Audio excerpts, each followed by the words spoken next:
Hi, my name is PJ, and welcome to our short presentation. Have you ever wondered how the rich keep getting richer while broke people stay broke and the middle class seems to be shrinking? Well, this isn't nearly as mysterious as it may appear when you examine the specific differences in how broke people, the middle class, and the rich spend their money. Now, this is such a simple concept, yet so profound, it nearly knocked me out of my chair when I finally understood it. I'm going to show you exactly how the rich spend their money, and you can evaluate for yourself why they keep getting richer and the broke keep getting broker, and why the middle class remains so stressed out. Now, to get started, I'd like to review some financial terms we'll be using during this presentation. The terms that you need to be familiar with are cash flow, which means money you bring in, expenses, which means money you spend, assets. Now, this is the most confusing one. You're probably familiar with the traditional definition of an asset, which is something you own or have equity in. However, back in the 1990s, Robert Kiyosaki introduced us to a new definition of an asset in his groundbreaking Rich Dad, Poor Dad series of books. Robert taught us that an asset is something that pays you, and that's the definition we'll be using here. Liabilities is the last term, and it's defined as things that cost you money. As an example, a house is typically viewed as an asset. But can it actually be a liability? Yes. With our revised definition, anything that costs you money is a liability, not an asset. If you have a mortgage, your house is an asset to your banker because it pays him or her every month. But could a house also be considered an asset to you? Yes, in the right circumstances it could, when it pays you money. Let's say you buy a house and you rent it out, and it paid you a positive cash flow every month after all expenses. That would then be considered an asset. Now, one more time with the terms, just to be very clear before we continue. Cash flow is money you make. Expenses, that's money you spend. An asset pays you, and a liability costs you. Now let's take a look at how broke people spend their money. Now, when I say broke people, I'm not referring to the destitute. I'm speaking about that large portion of our society that lives from paycheck to paycheck and who never seem to have any money. In fact, most times there's more month left at the end of their money, and I'm sure many of you can relate to that group. On payday, broke people buy what I'm going to call stuff. Well, what's stuff? Well, that's inexpensive things that people buy that they don't really need to survive. You go into someone's house and you can't find any counter or tabletop space in the whole house because of all the stuff on it. Their house and their cars are full and cluttered with stuff. Well, where do they get all this stuff? They buy it at the flea market, at the garage sale, at the dollar store, at the craft show. So cash flow comes in, and then it goes straight out the expense column to buy stuff. You see, broke people never really educate themselves on assets and liabilities. They justify buying all of this stuff by claiming that it costs so little. But over the years, it's all they ever have. The problem is their cash flow never produced or created more cash flow. Now, please understand, I'm not undermining or taking any shots at this or any group. I just see a lot of financial difficulty out there, and it really doesn't need to be that way. Creating wealth isn't a mystery, it's a formula. The only reason someone doesn't create wealth is because they either don't know the formula or they don't apply the formula. Now let's take a look at the middle class. The middle class is the group that society mistakenly thinks are rich. They're not. Yes, they typically earn a six-figure income, and many of them appear rich, but it's what they buy with their money that keeps them prisoners of the middle class. What they typically buy are liabilities. Remember the definition of a liability? Things that cost you. By buying liabilities, the money gets pushed up and out their expense column. Liabilities are items like cars, boats, houses, airplanes, credit card debt. Now let's see just how this happens. The middle class gets a nice paycheck, let's say $10,000 for the month. They then split that down the middle and they pay their monthly expenses with half, and with the other half, they make a down payment on a new car. The car costs $5,000 down, and after they add on the insurance and the maintenance, that liability now costs $1,100 new dollars every single month. A few months go by, and they want a boat, then a vacation home, a Rolex watch on their credit card, a vacation on their credit card. And before you know it, their liabilities have raised their expense levels to near or above their income levels. They actually spend equal to or more than they make. Meaning that they have to go to work and make a certain amount of money every single month just to cover their liabilities.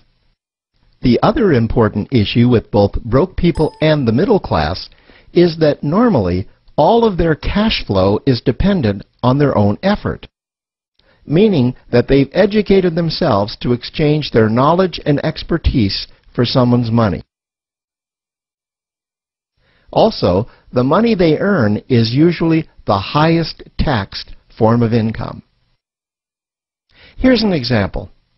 An attorney is knowledgeable about law, so people pay him or her in exchange for that knowledge on an hourly basis.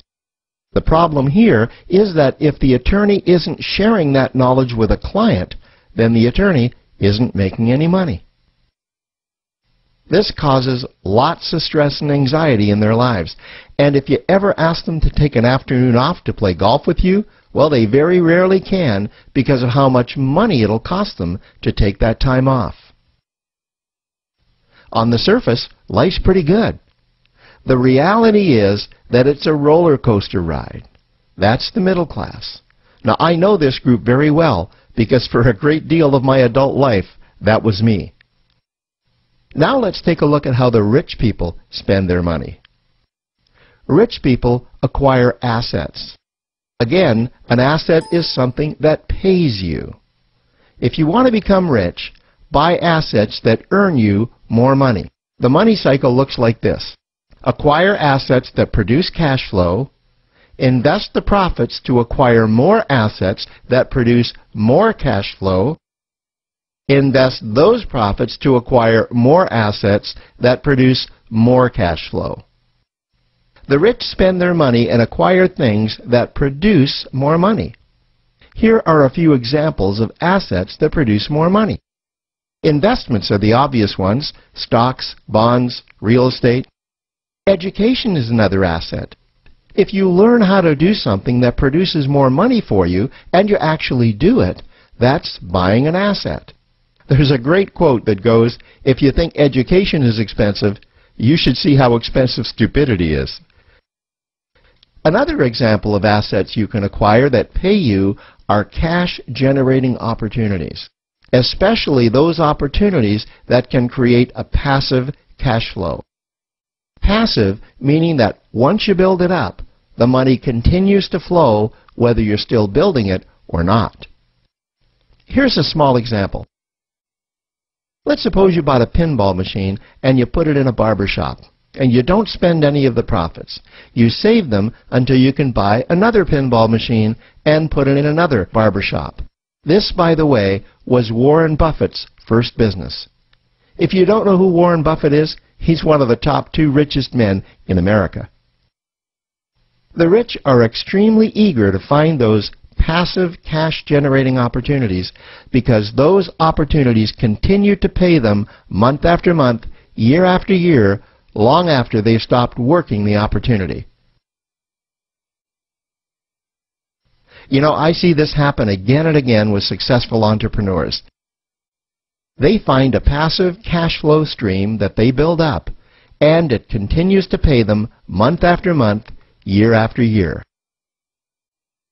They then take those profits and multiply them in another passive cash-generating opportunity, and then again in another. In conclusion, here's what I've learned over the years. You can't find these passive cash-generating opportunities unless you're open to hearing about them. Then, once you find them, you must be willing to see what fits you and then act. Now, the reason I say this is that I once answered a hokey little ad that I ended up generating 7 figures from, simply because I answered that ad and then took action.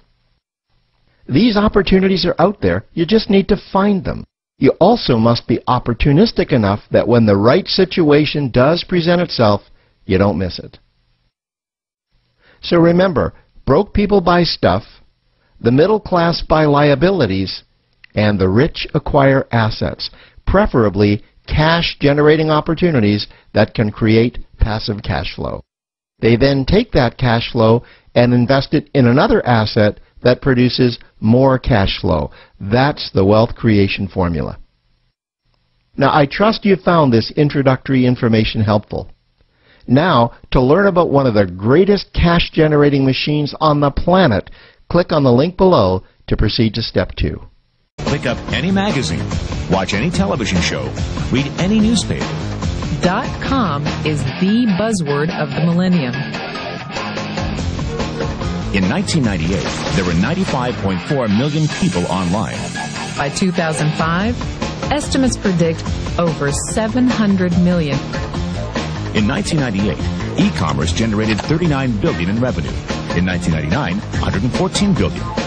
By 2004, estimates predict $1.5 trillion. E-commerce has arrived. And guess who's shopping? Teenagers, Generation Xers, baby boomers, and even seniors, the fastest growing segment online. Ask yourself 3 questions. 1, is the internet the future? 2, are there fortunes being made on the internet? 3, are you making a fortune on the internet? Why not? Because fortunes are being made now, 24 hours a day, 7 days a week, 365 days a year. The 40 richest people under the age of 40? Guess what? Over half of them made their fortunes on the internet. And believe it or not, you could too. All you need is access to a computer. The internet will do 2 things: create new opportunities and destroy old ways and methods of doing business. Welcome to the Internet Gold Rush. You can stake your claim or sit back and watch it all happen.